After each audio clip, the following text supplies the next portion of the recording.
So, eto na naman po ako, ang inyong madiskarting nanay na magiging magulo at makulit na naman sa inyong araw dahil ngayong araw, mag-share na naman tayo ng kakanin recipe na pwedeng-pwede mong pagkakitaan. So, itong kakanin na to, hindi naman siya bago kasi ilang taon na rin nakalipas, na-share ko na rin po ito. Bali, i-remake lang natin dahil saktong-sakto meron tayong order nito. Kaya naman, gusto ko na rin i-share sa inyo. Sabi ko, i-share ko na nga rin sa kanila para sabay-sabay tayong kumita. Kasi lagi ko sinasabi, kahit nasa bahay ka lang, pwede kang rumakit kasama ang inyong pamilya. So, magluluto po ako ng ube biko de yema. So, ito, ibigyan natin ng twist na yung nakasanayan nating ordinaryong biko, higawin nating mas espesyal at panibago sa panlasa ng ating mga customer. Kaya naman, wag na natin patagalin kasi kahit ako excited na rin ako mga manay. At dahil nandito rin mga kailangan kong sangkap, tara, umpisahan na natin. So, bali dito po, meron tayong 7 cups ng malagkit na bigas. Ito po ay purong malagkit, walang halo na bigas ha. Then, hugasan po natin ng mga 2 hanggang 3 beses hanggang sa makita ninyo na malinis na. Then, ang gagawin natin dito, sasabawan natin to or para tayo magsasaing ng normal na kanin, maglalagay tayo dito ng pangalawang piga ng ating niyog. So, dahil ito ay 7 cups, ilalagay ko lamang po ay 5 cups ng pangalawang piga ng niyog para makunat-kunat po itong ating gagawing biko. Kasi kailangan hindi siya yung totaling lutong-luto. Kailangan half cook lang kasi lulutuin pa natin yan sa unang piga ng niyog natin. Salang na natin. So, lutuin natin to dito. Pwede nyong lutuin sa rice cooker kung gusto ninyo. Or pwede rin naman sa yung normal na pagluluto ng bigas. So, balikan natin yan maya-maya kapag luto na. At eto nga, kapag okay na, luto na yung ating malagkit na sinaing. So, mag-proceed na tayo sa pangalawa nating gagawin, yung pagluluto ng ube biko. So, sa isang malaking pan, maglalagay tayo dito ng gata, asukal, at yung ating ube flavoring. Bali, unahin nating ilagay itong unang piga ng niyog. So, ang sukat po nito ay 2 1/2 cup. Then, susundan din natin ang paglalagay ng 2 1/4 cup ng asukal. So, pwedeng puting asukal, pwedeng yung ganito, yung segunda. Pwede rin naman ng dark kaso medyo para mas darker pa yung kulay niya kapag nilagyan pa natin ng flavoring. Kaya, mas mainam yung ganitong kulay na lang, puti o yung wash sugar. So, bubuksan ko na yung kalan. Then, dito, maglalagay po ako ng 2 tablespoon ng ube liquid flavoring. Ayan. So, any brand ng flavoring na gusto nyong gamitin ay pwede rin naman po. Kung yung nakasanayan nyo ay pwedeng-pwede naman. Tapos, mix lang natin to para kumulo. Then, kapag alam na natin siya na malapit ng kumulo, saka tayo maglalagay na ng ating malagkit na sinaing. So, kailangan natin siyang pakuluin para ma-sure natin na yung gata natin ay naluto. Kasi, kapag yan po ay hindi naluto ng maganda, andun yung kalalabasan mabilis mapapanis yung ating biko.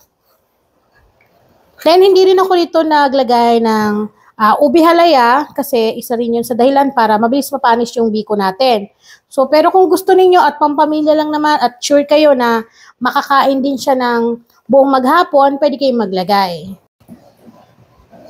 So, yan. Kapag kumukulo na, pwede na tayo maglagay ng ating malagkit na sinaing. Tapos, hinaan natin yung apoy.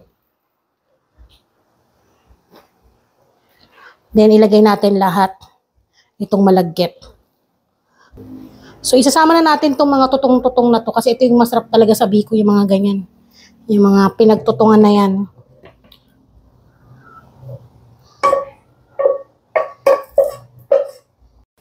Then, haluin po natin ng maigi para masipsip nung ating malagkit yung gata. So sa pagluluto nito, kailangan po talaga ng mahaba-habang oras at tiyaga sa paghalo kasi kailangan natin tong pakunatin. So hindi pwede na porket kumapit lang yung ating gata, okay na.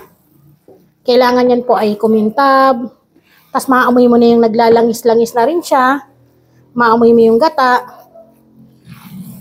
para masarap po yung pagkakaluto ng inyong ube biko.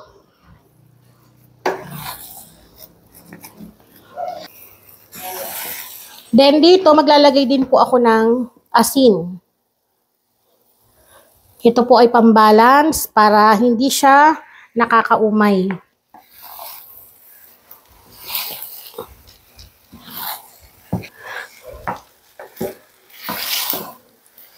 Ayan. Kapag ganito na yung texture o yung paghalo natin, sobrang bigat na, madikit na, tapos naglalangis na siya, amoy na amoy mo na yung gata dito sa ating ube biko. So, eto, pwede na natin tong hanguin dito at ilagay sa ating pan. Dahil ito po ay ating pang i-bake mamaya kasama ng yema na ating lulutuin. Dito, gagamit tayo ng size 12 na round pan. Then, maglalagay tayo ng langis ng niyog. Kasi lagi kami nagluluto rito ng bibingkang malagkit. So, yung langis ng gata, tinatabi ko talaga yan. Dahil ginagamit namin yan sa mga bilao namin. Babrasan lang natin tong palibot para mamaya kapag tinanggal na natin tong ating ube biko de yema mamaya, hindi siya mahirap bakbakin or tanggalin dito sa pan. So nakakatulong to para siya yung magiging liner natin para mabilis natin matanggal. So i-cover lang natin ng ganyan, palibot o pahira natin, saka natin ilagay yung malagkit. So dahan-dahan natin tong ilagay.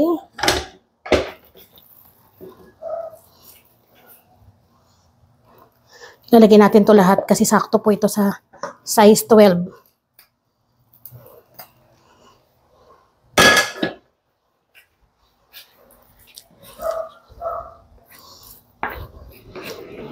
Then ipaplate natin to gamit ang dahon ng saging. Lagyan nyo ng konting oil ng langis ng niyog para mapantay ninyo ng maayos. Then, gamit itong dahon ng saging, dinan lang natin ng ganyan. So, kailangan pantay nyo ng maigi ha, para pag naglagay tayo mamaya ng yema topping natin, maganda po yung pagkakalagay, pantay na pantay din. So, okay na to. Para naman sa ating yema, napakasimple lang. Meron tayong 3 piraso ng egg yolks. Then, hahaluan natin to ng 2 lata ng condensed creamer.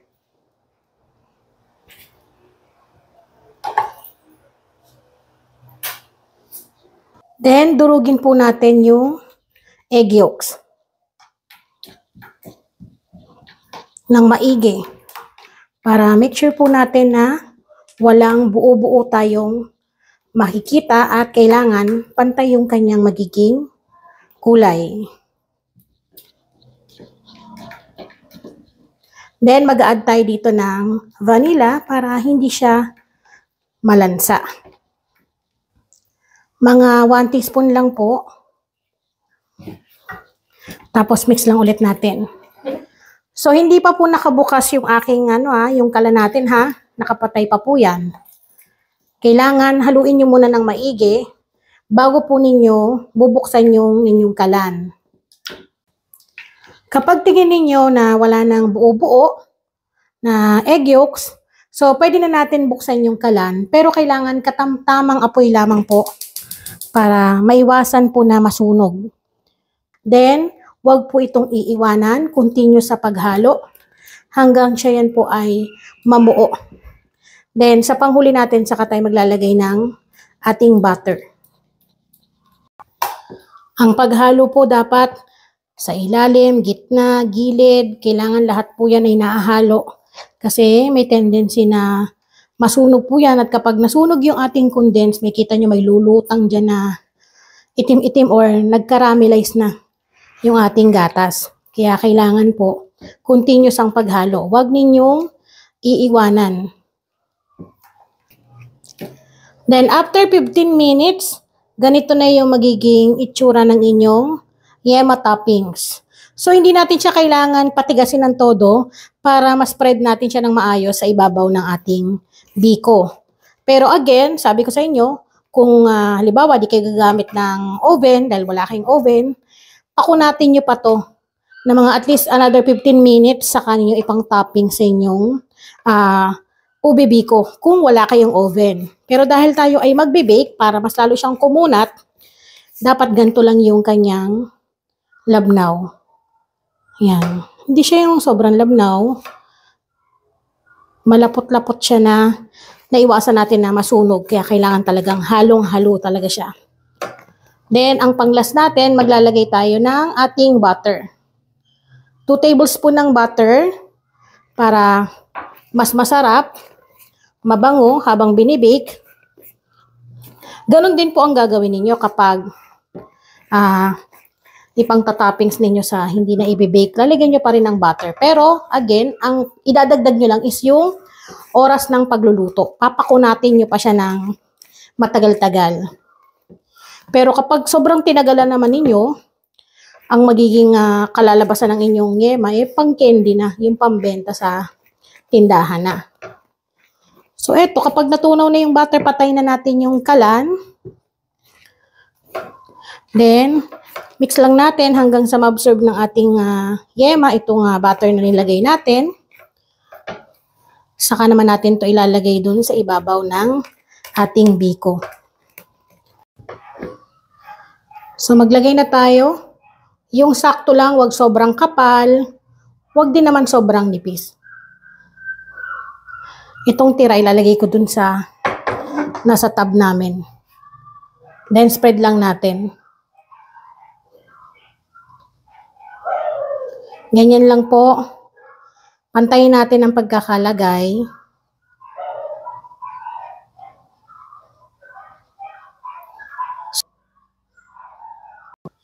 Then, okay na po ito. Pwede na natin itong isalang sa ating preheated oven na nasa 180 Celsius ang init. I-bake natin ng mga at least 25 to 30 minutes hanggang sa mag-golden brown yung kanyang top. Then, ready nang iserve o pangbenta sa inyong mga customer.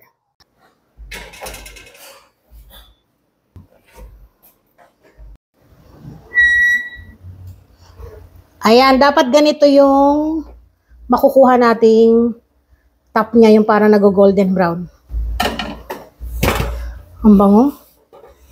Pero ingat lamang po. Again, kung wala kayong oven, kahit wala naman, pwede naman. Pero pag binake, mas maganda. Ganito yung ma-achieve ninyong itsura niya. Ang bango. Tapos nagmamantika pa talaga. At dahil mainit-init pa nga ito, kailangan ninyong palamigin bago natin tatanggalin sa ating pan. Tapos kumikita nyo, napakaganda ng pagkakabake ko. Pero yun nga, kapag wala kayong oven, kahit wala naman, kahit hindi na i-bake, pero mas maganda kapag nakabake kasi ang ganda ng itsura niya. So ngayon, ang gagawin natin, para matanggal natin dito yan sa ating pan, syempre mag-iisip kayo, paano yan tatanggalin para mailipat sa bilao. So gamit yung ating spatula, or mas mainam ganito, hahatiin natin yan sa 4. Ganyan.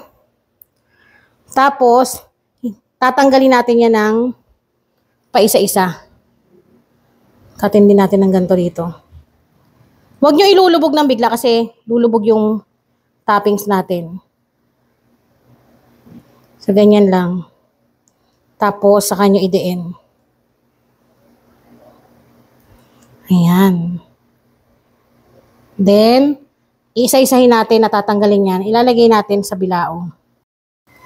Then, kapag nalagay na natin dito, saka natin yan ikakat.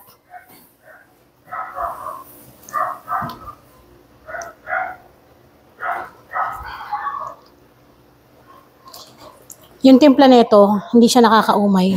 Kung titignan nyo na may yema, baka sobrang tamis. So, ito na po yung ating ube biko de yema. Yung mga nakikita ninyo na yan, na kala nyo yan ay malabnaw, magsiset po yan kapag yan ay lumamig. So, titigas po yan. Then, yung tamis niya, saktong-sakto lang. Hindi po yan nakakaumay. I-try nyo po para masubukan ninyo yung timpla natin. So, pwede nyo na itong pagkakitaan. Ang size po ng ating bilao ay size 14 to. Tapos, yung aking ginamit na round pan ay size 12. Size 12 po yan. So, kakasya siya sa bilao na size 14. So, ayun na nga. Tapos na tayong magluto ng ating ube biko de yema. At sana po ay nakapagbigay na naman ako ng isang dagdag recipe na pwede nyong pagkakitaan. Ganito lang naman po kalaki yung aking naluto. At ito po, ang puhunan nito is wala pang 500 pesos. Pwede na po kayong makapagluto at makapagbenta ng ube biko de yema. Sana mga manay ay makapulutan nyo ng dagdag idea itong aking recipe. So muli, ako po ang inyong madiskarting nanay. Maraming salamat po sa inyong panonood. At alam ko, magtatanong kayo, manay, magkano po namin yan pwedeng ibenta? Sa costing po natin at sa pagbibenta. Depende na po yun sa atin. Kasi iba't ibang lugar po ang nanonood sa atin ngayon. At sa ating pamimili ay hindi pare-parehas ang bawat presyo ng ating mga nagagamit na pangsangkap. So mas mainam, matutong magkwenta at the same time, aralin maigi bago pasukin ang pagbibenta. So magkita-kita po ulit tayo sa susunod. Maraming salamat po sa inyong panonood. Ito na po ang ating ube biko de yema.